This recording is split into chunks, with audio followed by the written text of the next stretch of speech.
Now, if you get the Potensic ATOM 3 in a Fly More kit, it comes with 3 batteries, and those batteries can be high capacity batteries if you wish. Each battery will give you 48 minutes of flight time. That's because they are lithium-ion batteries with a capacity of 3,850 milliamp hours. Just be aware that using these high capacity batteries will place your Potensic ATOM over 250 grams.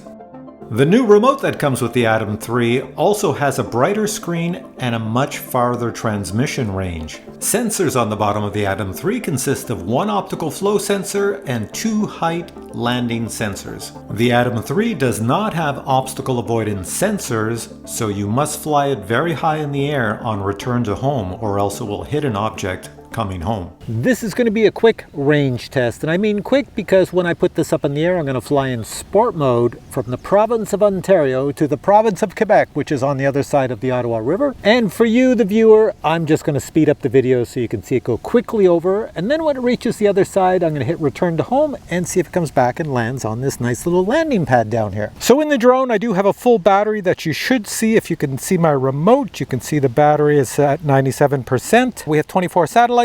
So let's go up nice and slow. Going up, going up, going up. See you later, Potensic ATOM 3. There she goes. I thought these were mosquitoes around me. They're horseflies. They're like biting everywhere, so I'm going to be moving all over the place here. So if you look at my screen, you can see the height in meters. We're at 15, 16, getting up to 20. I'll take it up to 40 meters. Nice and high. And there we go, we're at 40 meters, and I'm going to switch it into sport mode. That's one of the weird things with Potensic. Let me turn this way so you can see it. If you look at this whole controller, at the moment there's no switch or button to put it into sport mode. I have to go into the menu system, so let me do that now. So if you look at my screen, it says we're in video mode, normal mode, or sport. I'm going to go over to sport. There we are. So now it's in sport mode. So I'll just fly forward now, speed up the video. You can watch at the top of the screen. You'll see the battery going down. You'll see the number of satellites. And then I'll start talking again when we get over to the province of Quebec. So here we go. So first things first, let's bring the camera down a bit. We see more of the ground. And here we go. 5, 4, 3, 2, 1.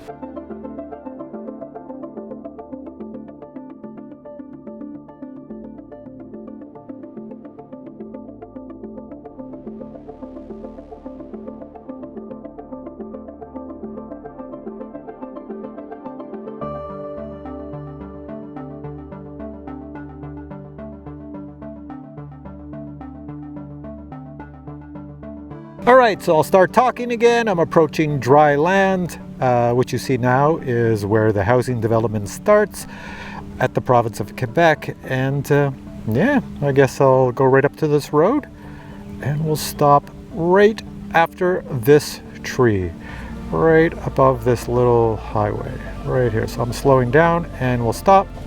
And now what I'm going to do is hit the return to home button, and it should come back and land right here. We hope. So here we go. Let's look this way so you can see me doing it. 5, 4, 3, 2, 1, press. There we go. So you can watch it on the screen and the video, and we'll see it coming back. You'll notice that they've taken some of the features from DJI and added that little green bar that shows you exactly where it's flying back to. So when it gets above us, that bar will bend and come down to this landing pad. We'll see how precise it is at getting onto this landing pad.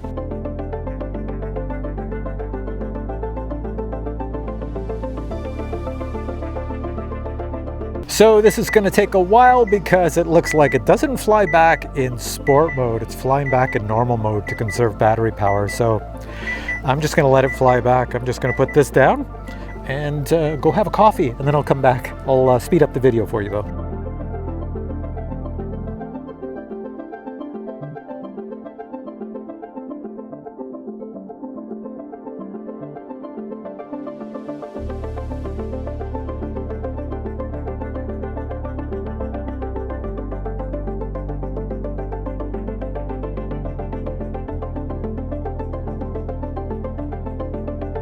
All right, so you can see it's returning and it's going to come and land on this landing pad. Now, it doesn't have the same precision landing as DJI. What it does is it's going to try to search for the landing pad as it comes down. It's kind of hit and miss. I'm going to get out of the way so that I'm not messing up its looking down So I see it's going to start checking for the landing pad. Hopefully soon. I can hear it above me. It's turning. I'm just going to get way out of the way. Stand way back here. There, it's looking down. I'm not touching any switches, buttons, dials, or anything. So it looks like it's got the landing pad. It's coming down. Okay, I'm going to look up at it now. There it is. And battery power is still good. Lots of battery power remaining for that flight, for the distance it flew with return to home. So there it comes down, and I'll get close now. And just like I mentioned, it's not as good as a DJI precise landing. It's always going to be off. I think if you watch a lot of videos on Potensic, you will see that they're never perfect. You'll have to try like 5 times to get it to be perfect every 1 out of 5 tries. All right, so that was a quick range test. Unfortunately, I'm in Canada. We have rules and regulations, so I can't fly crazy far. It's not like I'm in Hawaii where you can fly miles and miles and miles, where you can do almost anything crazy in Hawaii. And from everything I saw, beautiful transmission all the way out, no loss of signal, no stuttering, no nothing. And even when it came back, I put this on the ground and I could stand up and look down at it, and it was still getting a beautiful signal. So 2 thumbs up to Potensic.